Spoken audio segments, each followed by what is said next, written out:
Halo, assalamualaikum warahmatullahi wabarakatuh. Udah lama nih kayak nggak bahas laptop, apalagi laptop gaming harga miring. Nah, kali ini saya mencoba bermain game di laptop kelas murah dari AMD versi terbaru. Penasaran gimana kemampuan gaming laptop dengan prosesor Ryzen 3 7000 series ini? Nyok, tonton aja videonya sampai kelar.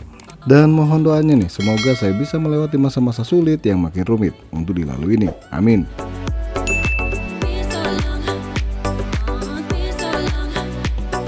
Lenovo IdeaPad Slim 1 14. Harga barunya di kisaran 5,750.000 rupiah. Spek singkatnya sih pakai prosesor AMD Ryzen 3 7320U 2,4 GHz up to 4,1 GHz, 4 core 8 thread, RAM 8 GB DDR5 single channel, VGA AMD Radeon 610M 2 GB DDR5, SSD M2 NVMe 40 256 GB, layar 14 in resolusi 1080p dan pakai Windows 11. Kalau mau tahu detail spek lengkapnya, monggo cek link di deskripsi atau nanti saya share ke webnya Lenovo sekalian ya. Nah, kebetulan unit laptop AMD yang dipinjamkan oleh United Communication ini unit sampel, tapi ya minimal kalian bisa mendapatkan gambaran apa saja yang didapat ketika kalian membeli laptop ini. Ya, seperti power adapter 65 watt, buku dan juga unit laptopnya. Bodi laptop ini tergolong tipis ya, dan punya bobot hanya 1,3,8 kilo. Ya tergolong enteng sih kalau dibawa kemana-mana. Cuma kalau dipegangin terus berjam-jam, ya pegel juga.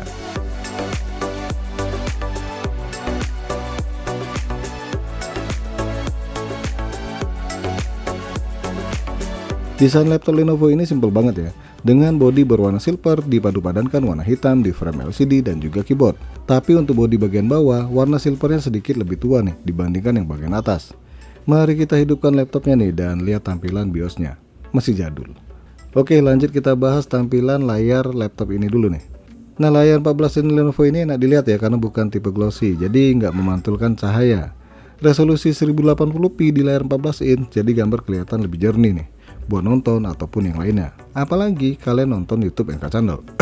Dan untuk suara laptop ini ya cukup lumayan ya, ada bass-bassnya sedikit. Silakan kalian lihat aja videonya ya, buat suara dan juga tampilan dari LCD-nya.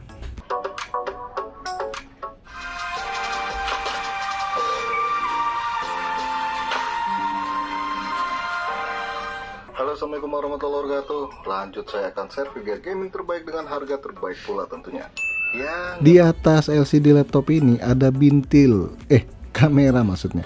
Ini ukurannya mungil ya, dan ada mekanisme buat buka tutup kamera. Tinggal kalian slide ke kanan ataupun ke kiri nih, buat buka atau nutup.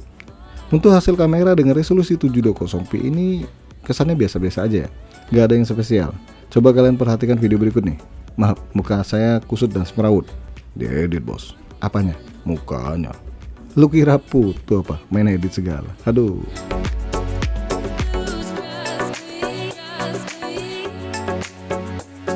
Tombol-tombol pada keyboard ini tergolong empuk dan lagi-lagi nggak ada yang spesial di keyboard laptop Lenovo ini.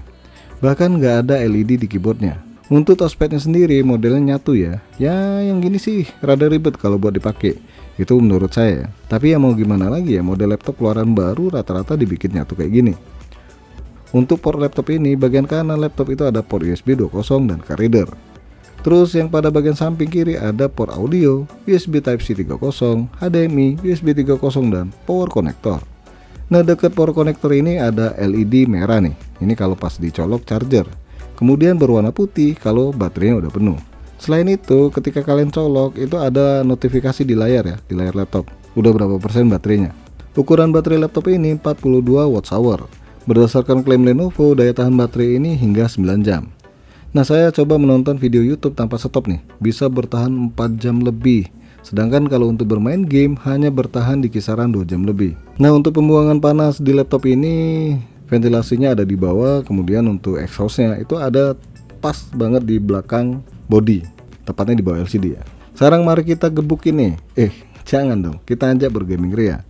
Penasaran sama kemampuan onboard Radeon 610M dengan VRAM 2GB DDR5 128 bit ketika dihantam game-game terkini. Apalagi disokong RAM 8GB tipe DDR5.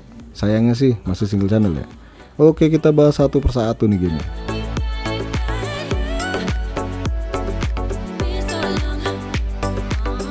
PES 2023. Dengan spek yang menjanjikan, harusnya game ini dimainkan dengan lancar.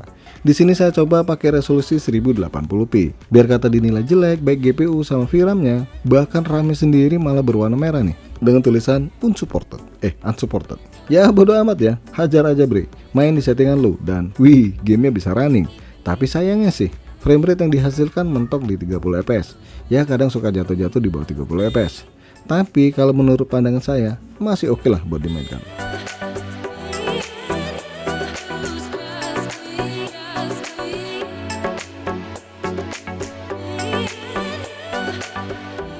GTA 5 di game ini main aman dong, tapi tetap resolusi 1080p. DirectX 11 dengan settingan rata kiri, semuanya off dan saya juga mau off. Maksudnya nggak ada settingan posisi on. Oke, kita jalankan benchmarknya nih. Walaupun nggak wah-wah banget ya, tapi ternyata framerate yang dihasilkan masih terbilang baik nih di resolusi 1080p.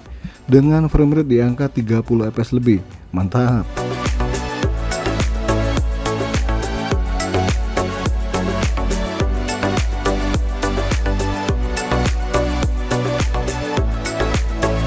Need for Speed Heat. Lanjut kita main balap mobil. Di game ini settingannya lagi-lagi rata kiri ya. Bahkan saya terpaksa menurunkan resolusi scale-nya ke 50%. Tapi tenang, tetap bertahan di resolusi 1080p. Dengan settingan low pastinya. Dan wih, masih enak loh dimainkan. Ya walaupun framerate-nya di kisaran 25 hingga 30 fps, tapi lancar.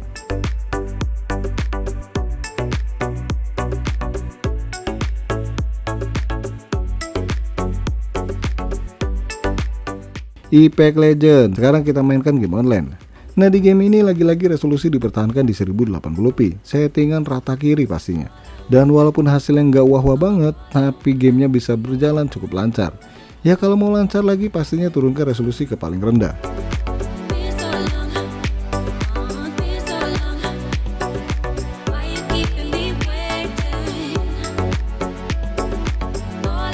Dota 2, game tua yang selalu update dan sampai sekarang masih banyak yang memainkan game satu ini. Di game ini resolusinya harus mengalah nih di 900p, settingan low dan hasilnya masih sangat baik. Framerate di rentang 40 hingga 60 fps.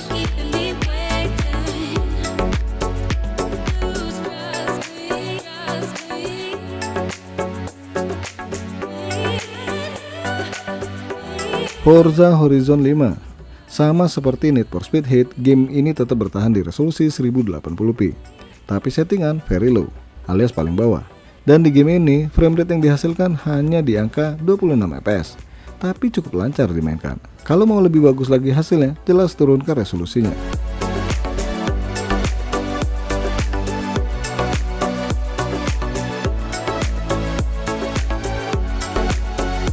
Genshin Impact, berasa yakin banget spek ini cukup bisa memainkan game Genshin dengan sangat lancar. Oke, kita main di settingan lowest, resolusi tetap 1080p. Biar kata framerate-nya di angka 30 fps, tapi faktanya game masih berjalan cukup lancar. Ini kata tester Genshin ya, bukan kata pujangga.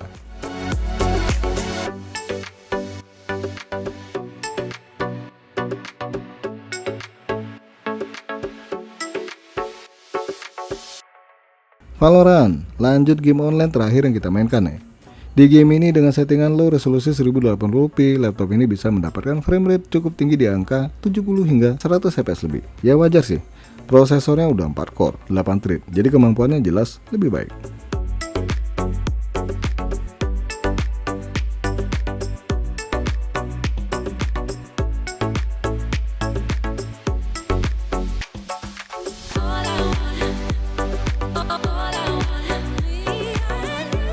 Dari 7 game yang diuji coba, hasilnya masih kategori layak dimainkan. Nah untuk game-game lain di laptop ini berasa nyerah ya, contoh game God of War nih. Dengan bertahan di resolusi 1080p, FSR aktif dan settingan low, framerate-nya di kisaran 20 fps. Ya bisa sih dimainkan tapi jelasnya nggak nyaman. Atau kalau kalian mau ya, kalian turunkan resolusinya. Dengan konsekuensi gambarnya itu jadi mengecil. Kemudian ada game PUBG nih, yang mana biarpun settingan rendah, resolusi pun rendah, framerate-nya suka naik turun nih, gak stabil banget. Terus yang lebih parah lagi itu Call of Duty Warzone 2.0 nih, hancur banget, mau settingan hancur, ya FPS-nya hancur juga nih.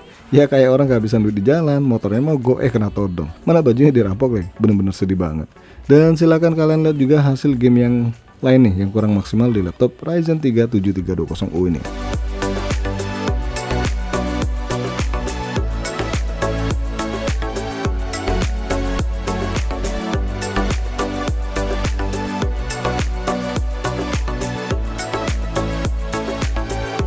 Dengan harga 5 jutaan, laptop ini cukup menarik sih sebenarnya untuk dibeli.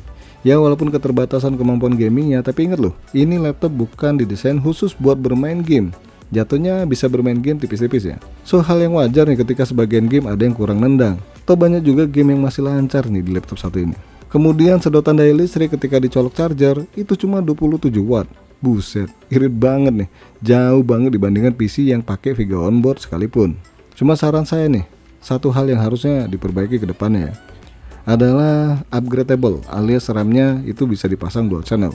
Karena laptop ini sendiri nggak ada opsi buat tambah RAM. RAM-nya udah model tanam. Sayang banget kan? Andai bisa ditambah dengan konfigurasi dual channel, pastinya performa laptop ini bisa lebih baik lagi. Untuk yang penasaran performa SSD dan juga kemampuan prosesor di Cinebench, monggo kalian lihat aja hasilnya setelah ini ya.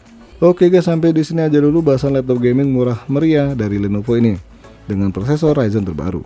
Jangan lupa untuk subscribe, like, dan share. Terima kasih sudah mampir di NK Channel.